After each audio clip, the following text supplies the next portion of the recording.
Welcome to my presentation on satisficing behavior across time, assessing negative panel conditioning using a randomized experiment. So first of all, I'd like to give some background information. As you might all know, data quality is a major concern in survey research, and survey satisficing poses a threat to the quality of survey data, as it has been shown to decrease data quality. Up to date, only a few studies investigated changes in satisficing in a longitudinal context, and more specifically, the existing studies only investigated specific response strategies. So previous research has found an increase in satisficing across waves, but we specifically wanted to know, does satisficing response behavior in general increase or decrease across waves of a panel study? And moreover, is general experience with the survey or the familiarity with specific questions responsible for changes in satisficing across waves, meaning that do respondents learn the overall procedure of a survey, or do they learn specific survey contents that might lead them to adapt their response behavior in terms of satisficing? So survey satisficing is a prominent theory by Krosnick. Satisficing itself is described or defined as mental shortcuts a respondent can take in the response process to reduce cognitive effort and survey burden. So basically, a respondent only aims at providing satisfactory instead of optimal responses, as already mentioned before, for the purpose of reducing cognitive effort. There are three main drivers of satisficing response behavior. First of all, respondents' cognitive ability. Here it is assumed that the higher the ability is, the less likely a respondent is to satisfy. With respect to respondents' motivation, it is assumed that if motivation is low, the respondent is more likely to satisfy. And lastly, task difficulty. Here it is assumed that the more difficult a task is, the more likely a respondent is to satisfy.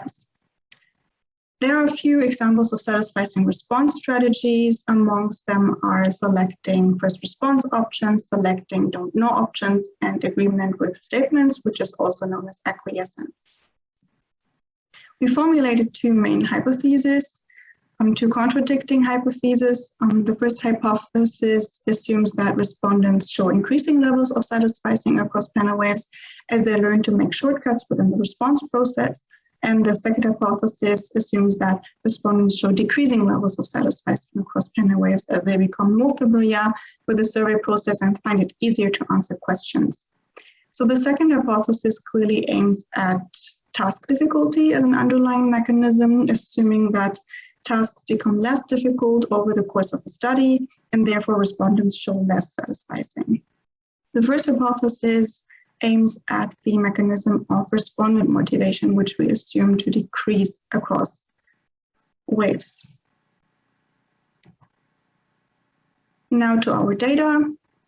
We use data from a German non-probability panel. Respondents have been sampled based on age, gender, and education quotas. The panel included 6 panel waves in total that have been fielded between October 2020 and March 2021. And the survey was administered monthly. Up to the last wave, about 43% of respondents have dropped out of the panel. And for our analyses, we only drew on the respondents who participated in all 6 panel waves. Now, a specific design feature. The non-probability panel included a randomized experiment manipulating the frequency of receiving identical questions. So as illustrated here, we had an experimental group, as we termed it conditioned group, that received identical questions in each wave of the study, so 6 times in total. And then we had a control group, or as we termed it, unconditioned group, that received different questions in each survey wave and only received the target questions, as we named them, in the last wave of the survey, so once. Now onto our measures. We analyzed 6 question design experiments in total. First 2 experiments manipulating the response order. We have an example for our first response order experiment that addressed the issue on dwelling funding. And here you can see in version A, as the first response option, it is mentioned that the state should provide adequate housing, and as the second response option, it is mentioned that everyone should take care of their own housing. And in version B, the response options are switched. So here, as the first response option, it is given that everyone should take care of their own housing and that the state is responsible for housing is now listed as the second response option. And here the assumption is that respondents tend to choose the first response option irrespective of the content, which is also known as primacy effect, as they want to shortcut the process and only consider, not only, but mainly consider first response options compared to later response options. So we also looked at 2 experiments manipulating the inclusion of a don't know option. Again, here's an example of our first don't know experiment. And here you can see in version A, there's a don't know option included, whereas in version B, there is no don't know option available. And here the assumption is that respondents tend to say don't know instead of giving a substantial answer, since this decreases cognitive effort considerably or reduces cognitive effort considerably. Lastly, we looked at 2 experiments manipulating whether a question was displayed in an agree-disagree format or in a construct-specific format. They are also known as acquiescence experiments. And again, here we have an example of our first acquiescence experiment. And in version A, you can see there is a clear statement given, and respondents are being asked whether they agree or disagree with the statement. And in version B, we can see that the statement that was given in version A is now part of the response options a respondent can choose from. Here, the assumption is that respondents tend to simply agree with statements, which is also known as acquiescence. So now again, a specific design feature, we randomly assigned each experimental version independently, meaning that we have the following design. We have the condition group that receives the question design experiments in each wave, and we have the unconditioned group that receives the question design experiments only in the last wave.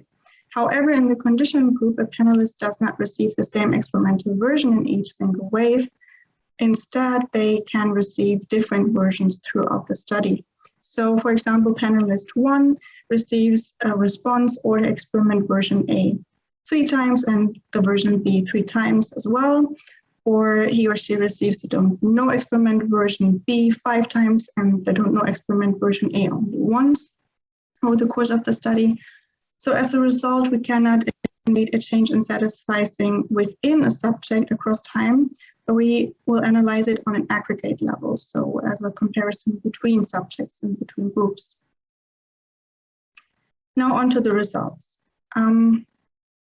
With respect to our first response order experiment, the findings of the first wave show that we have a significant primacy effect that is quite large. When we compare the effect size with an effect size that was found in the probability panel, here it was a one-time measurement in 2014, we also see that in the probability panel, there was also a significant primacy effect found that was also quite large. However, we found an even larger effect in our non-pro panel. Across waves, we see that we do have a significant primacy effect in each single wave. However, across waves, we do not see a clear pattern of increase or decrease in satisficing.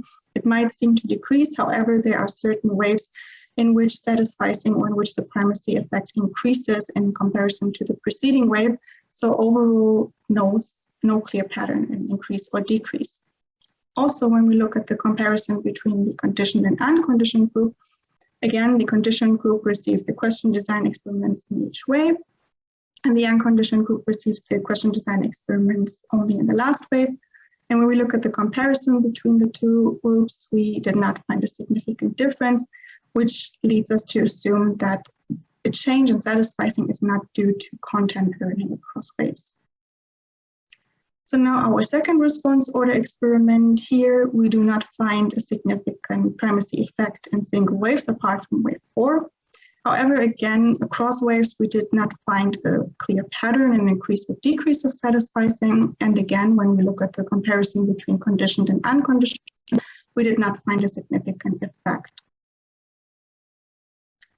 So our first don't know experiment findings in the first wave show that we also have a significant don't know effect.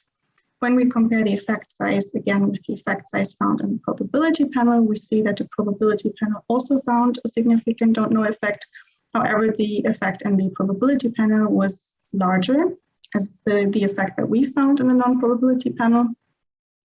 And when we look at the findings across wave, Across waves, we see again that we have significant don't know effects in single waves. However, again, across waves, we did not find a clear pattern of increase or decrease in satisficing.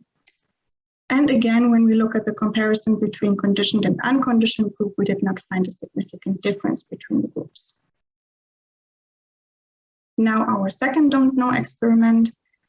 Again, we have significant don't know effects in single waves.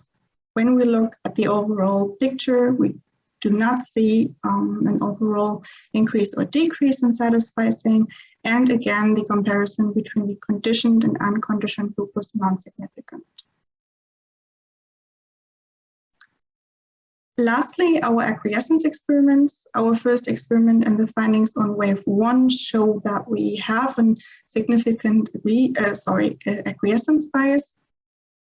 When we compare the effect size to the effect size found in the probability panel, we see that we even found just as large effect in acquiescence bias than the probability panel did. When we look at the findings across waves, we see that we have significant acquiescence bias in single waves apart from wave 2. However, when we look at the findings across waves, we do not find a clear pattern concerning an increase or decrease in satisficing over time. When we look at the comparison between conditioned and unconditioned group, we also did not find a statistically significant difference between the groups. And now lastly, our second acquiescence experiment. Here again, we see there is a significant acquiescence bias in single waves, apart from wave 4 and 5. However, no clear overall pattern of an increase or decrease. And also when we look at the comparison between conditioned and unconditioned group, we did not find significant difference between the groups. So summing up, our findings show that all three forms of satisficing do exist. That is primacy effects, saying don't know, and acquiescence. And the effects range between -4.5 and 27.7 percentage points, which leads us to assume that the data is considerably affected by satisficing. However, there is no clear pattern of increase or decrease of satisficing across waves, although there are partially large variations in effect sizes. So here it is definitely necessary to investigate the underlying mechanisms in more detail. So for example, is it respondents' motivation that might account for the patterns that we see? Also, there is no significant difference between conditioned and unconditioned group. So that leads us to assume that a change in satisficing is not due to content learning across waves. So that was my presentation. Thank you. And I'm happy to receive your comments and questions.